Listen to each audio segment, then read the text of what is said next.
Yo guys, how's it doing? It's Previous Nitro, or if you want to use your Nitro, and today we are back again for another What If video. Now this one is actually a continuation of our most recent What If Vegeta had trained. So if you haven't seen part 1, I highly recommend you watch that first, because you won't understand what's going on here. But so go pause this video, go to part 1, watch that, and then come back here. And now you guys know what's up. We'll jump straight into it. So yeah, we start off straight after Raditz had defeated the Doria. Once Raditz had arrived via the teleportation technique, he would try to introduce the Namekians to Bulma, but would be interrupted by Bulma. She would say she had just started making progress with the Namekians who he had dropped off, and would ask if he could just stand back and watch. Raditz would be used to Bulma's behaviour by now, so he would just play it safe and listen. Luckily, he wouldn't be alone for too long, as Goku would arrive shortly after. They would all discuss what their next plan of action would be. Bulma would suggest for them to lay low for a while, but Mori and Jende would request for them to help prevent any more murders of their people. Goku and Raditz would accept, and they would spend the next couple of days doing just that, going to nearby villages and taking out any Frieza soldiers that were there. Eventually, Bulma would call Raditz and Goku to them, noting that the third Dragon Ball was finally on the move. This would be Piccolo, who had recently left Goro's with the Dragon Ball. He had also received a massive boost in his power, thanks to getting his potential unlocked. This makes Piccolo currently the strongest sea fighter.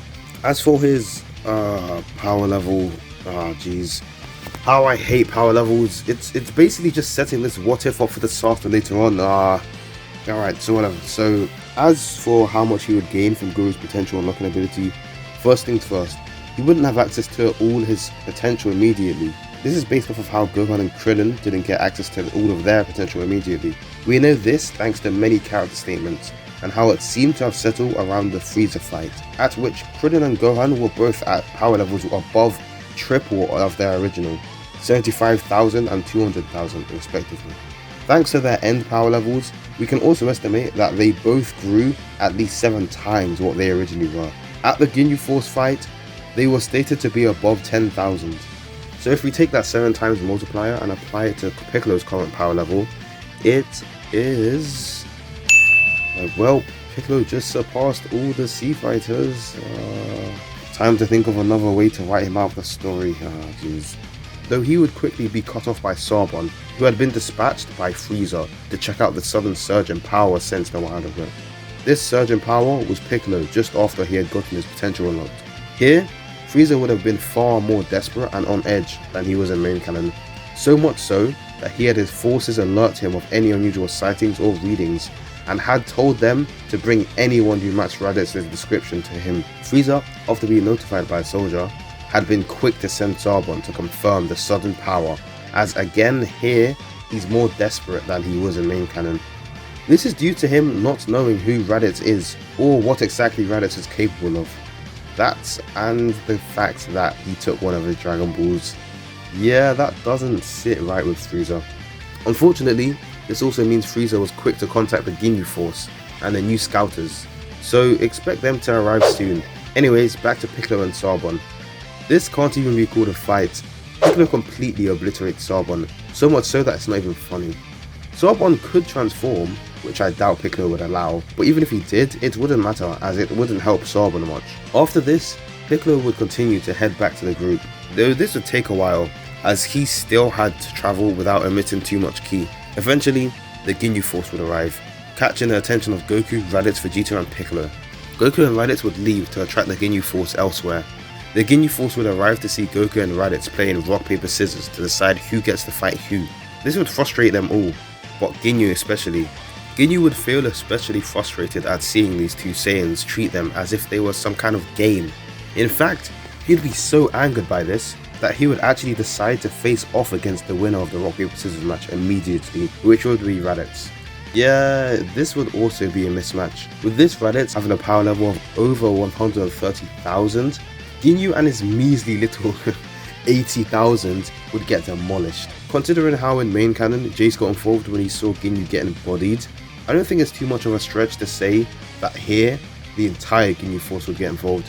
Seeing as how, they're all loyal to him, they would all attempt to attack Raditz in some way, though they would get blocked or redirected by Goku. He would say his little "My turn" line, and go on to take the rest of the Ginyu Force on at once. Ginyu would see that he stands no chance, and so he would attempt to resort to using his body change move. However, Goku would get hit into the way of it, causing them to switch bodies instead. Raditz would finish off the rest of the Ginyu Force, getting them out of the way before facing off Ginyu Goku. This would be a cool little callback to Goku and Raditz's fight in main canon. However, here, Raditz doesn't hold back against Ginyu Goku. Goku waits for Ginyu Goku to prepare his attack again. When he does, Goku jumps in the way, switching back to his original body. Though he'd have taken a severe amount of damage thanks to Ginyu, Ginyu attempts to switch once more, but would be hit by a sudden special beam cannon, piercing his heart and killing him instantly. Piccolo had finally arrived. Raditz would then conduct a plan on the spot. As they needed the Dragon Balls, he would venture into Frieza's ship to retrieve them, while Piccolo took the severely injured Goku back to their cave to rest up. Goku and Piccolo would both probably try to object, with Goku not wanting Raditz to go alone, and Piccolo saying he felt as if he could take on Frieza now. But Raditz says that he must do this, as he's the only one who knows the layout of the ship. They would reluctantly agree and go their separate ways. While Raditz successfully manages to steal Frieza's Dragon Balls, Piccolo arrives at the cave, asking Bulma to give Goku a Senzu Bean. Once healed, Goku would receive his Senkai, boosting him to a power level of moderately above his 3 million plus power level in canon, 3,038,000 to be exact. Piccolo and Goku would take the Dragon Balls out to prepare for Raditz's arrival. When Raditz arrives with the Dragon Balls, they quickly attempt to summon, but notice nothing happens. Mori then tells them that they must speak the Namekian tongue to activate the Dragon Balls and make a wish. During the series, it's never stated that the Grand Elder was the only one who knew this, only that he didn't tell Krillin out of fear that he may be captured or tortured for it. If anything, it actually makes more sense for Mori to know, as he was trusted with keeping the Dragon Ball, showing that he was worthy of keeping such a secret. Meanwhile, Frieza would have noticed that the sky had changed colour, meaning the dragon must have been summoned. Thinking it may have been the Ginyu Force or the Sea Fighters, he would fly in their direction. Raditz would sense this and quickly ask for his parents to be resurrected, though this would be rejected, thanks to the one revival a wish rule. After some quick thought, he would ask for his parents' souls to be transported to Earth instead. For the final wish, with Frieza quickly approaching, he would request for everyone but Frieza to be transported to Earth, though Goku would object, saying he wanted to fight Frieza. Raditz would call him crazy, but Piccolo admitted that he also wished to fight him. But Raditz wouldn't believe what they were saying, and would take a minute to think, before smiling and changing his request, so that everyone other than they would be teleported to Earth. The wish is made and they are wished good luck by Dende and Mori before they are teleported, leaving Goku, Raditz and Piccolo alone on the planet with Frieza.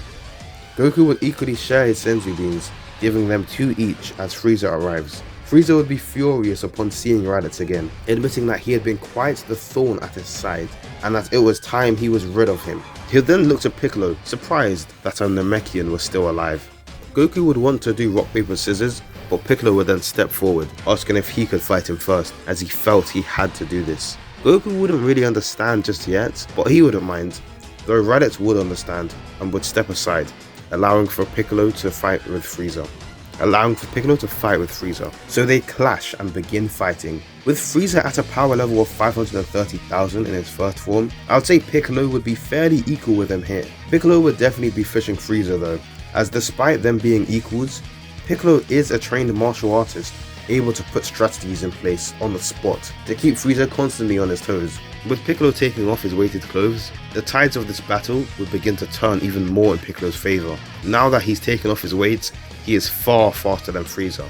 It's now at the point where Frieza simply can't keep up with Piccolo's maneuvers. Despite this, Piccolo would notice that Frieza still seemed confident. This is when Frieza would declare that he is able to transform. Piccolo would be shocked by this, giving Frieza an opening to transform. Second form Frieza is, unfortunately, far superior to Piccolo, and proceeds to absolutely body Piccolo. Remember, here Piccolo never assimilated or fused with Nail, meaning he didn't get that crazy boost. Instead, he got his potential unlocked, which did give him a huge boost in power, as well as some upgrades to some of his abilities, but he didn't get as big of a boost as the assimilation gives him.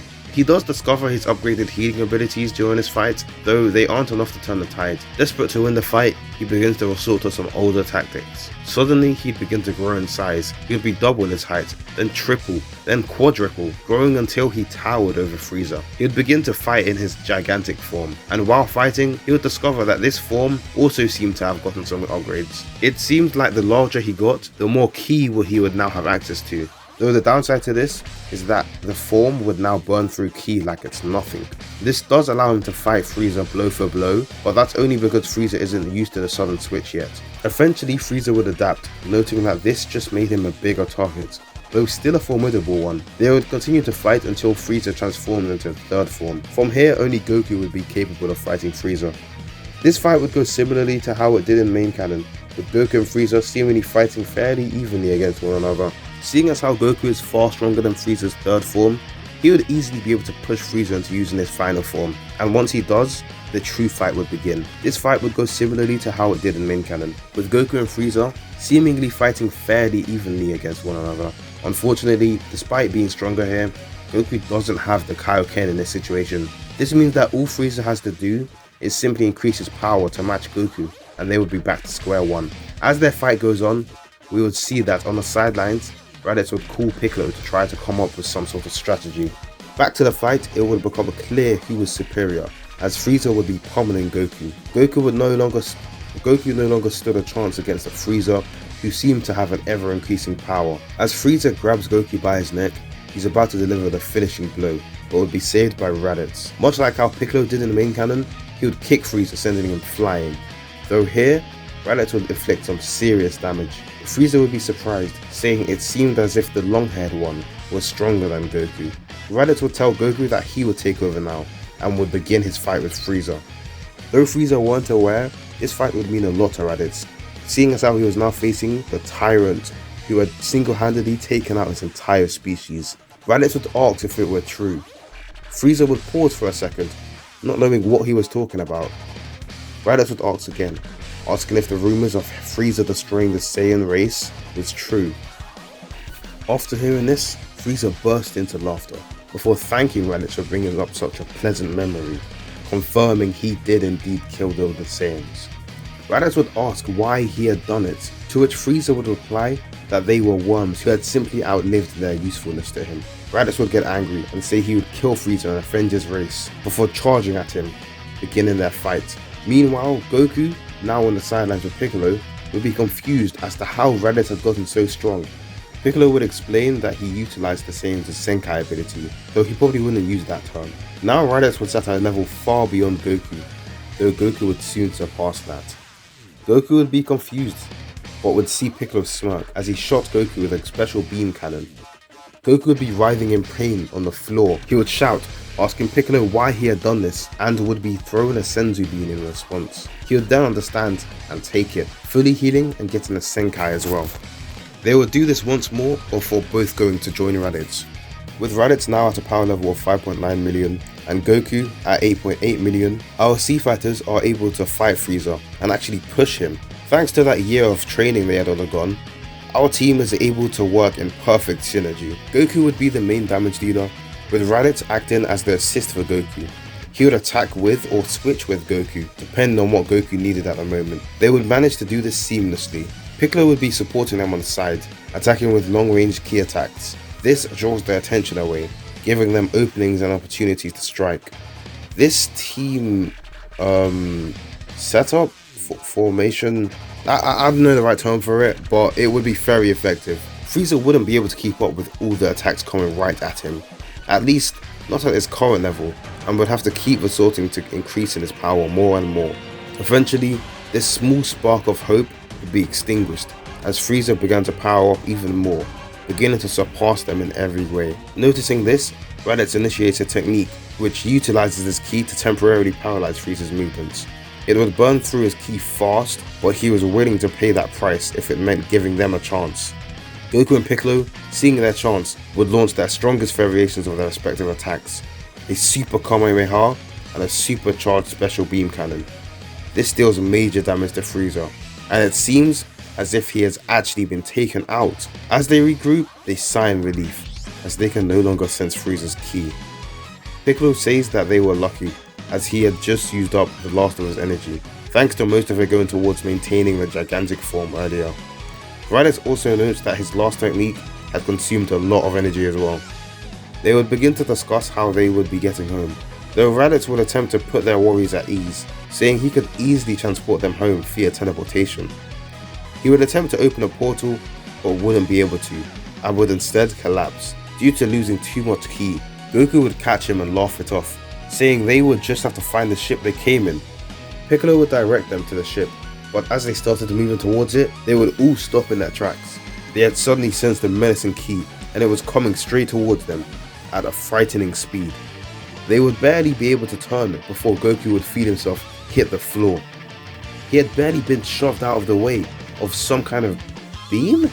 It was Frieza, and he had returned with a vengeance at that.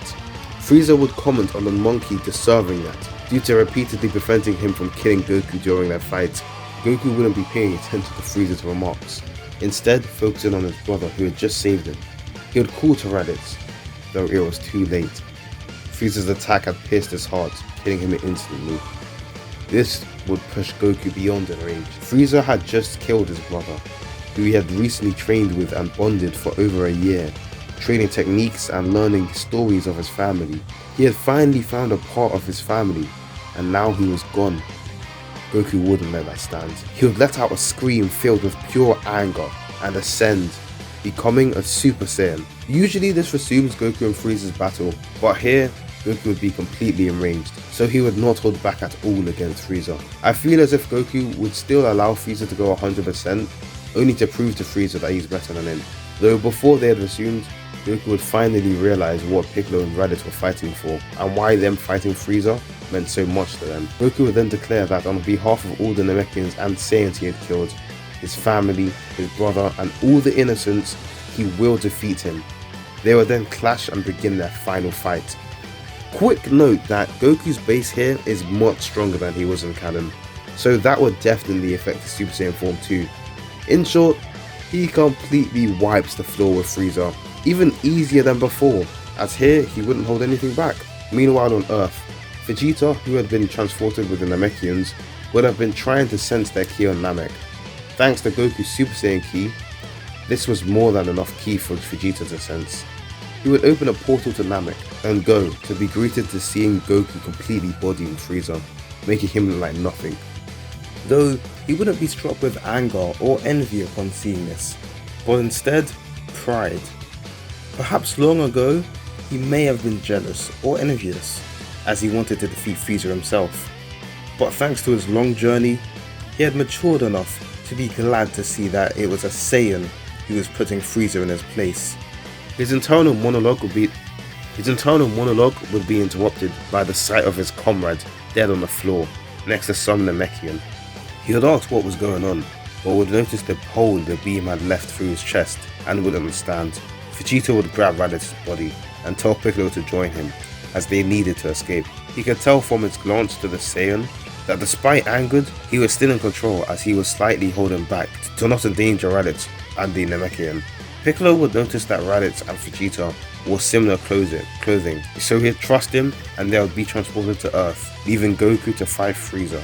Of course, this would be exactly what Goku needed, as now he could truly go all out. Seeing as how he's substantially more angered here, and without the need to hold back anymore, Goku would show no mercy to Frieza, and would kill him with a quick Super Kamehameha. Unfortunately, this Super Kamehameha collides with Namek's core, causing the planet to begin to explode, meaning Goku only has a set amount of time to escape. Goku manages to escape using an undeveloped version of the warp portal ability everyone in this what if seems to be using. Alright, yeah, so I'm sorry if this seems like a cheap way to get out of tough situations. I swear it's not. It's just that it comes in clutch a lot. But yeah, Goku uses it to attempt to teleport to Earth, but due to being unable to sense any ki there, he is forced to teleport to the ship instead. Using this, he barely manages to escape. On Earth, everything goes the same way as it did in main canon. Assuming Frieza had destroyed the planet, they wish for planet Namek to be restored using the Namekian Dragon Balls. With the Earth's Dragon Balls, everyone killed by Frieza is resurrected. Raditz would then use the final two wishes to resurrect his parents. After reuniting with them, Raditz and Vegeta bids farewell to the Namekians and would allow them to be transported to Namek via their techniques. With his parents finally resurrected, Bardock and Guinea would want to talk more with Raditz, though Raditz wishes to wait for Goku before they continue. Eventually, Goku comes back in the ship Bulma's father reworked. He leaves the ship to be greeted by everyone, though there are 2 new faces, one that looks a whole lot like him in fact. He would be about to question this when the other runs and hugs him. Again, he would feel the same feeling of familiarity he did with Raditz. They would tell him who they were, and since everyone would be there, it would be a very touching reunion. Meanwhile, Piccolo would go to Vegeta to thank him. Vegeta, being more mature and humble here, would tell him not to mention it. They would talk for a while, with Raditz eventually joining in and asking what Vegeta now planned on doing, saying that he would probably stay with his brother for a while. Vegeta would respond saying that after contacting with Nappa on his whereabouts, he wouldn't mind staying for a while, as these Earthlings seemed like good people and was willing to provide assistance to them. He would also admit that he wanted to learn the secrets of the Super Saiyan transformation, perhaps in hopes of achieving the form. So yeah, Goku's finally reunited with his family, seeing as how his parents are resurrected, and Vegeta is staying on Earth. And so yeah, I think that's a good place to end off this What If here. I hope you guys enjoyed this. Much that I'm making it. It was it was a blast to make. Sorry if my style has changed or anything. Again, it's been a long time since I've done a What If. I'm like, yeah, I just need to get back in the swing of things, I guess. And to Gilberto, as I did make some changes to their original briefing of this request, such as Vegeta being with Raditz and Nappa. I apologize for that. It's just that I didn't see originally they wanted for Raditz and Nappa to leave Vegeta. Like they wanted Vegeta to leave Raditz and Nappa, and I didn't really see the point of that. If Vegeta's younger, he would probably, if anything, see them as at least like a tool, or like he would use them to escape Frieza and all that. Besides, he stayed with them in main canon, so I was like, yeah, why not? Why would he suddenly leave him there? So yeah, I did make some changes, but overall, I think the story came out decently well, and yeah, I hope you enjoyed it. I'll try to make some more videos. I'll try to get like a schedule back up again, and like I'll start uploading regularly and all that. And yeah, with that all said, I hope you guys enjoyed this. If you did, don't forget to leave a like, comment, and subscribe. Peace out, guys.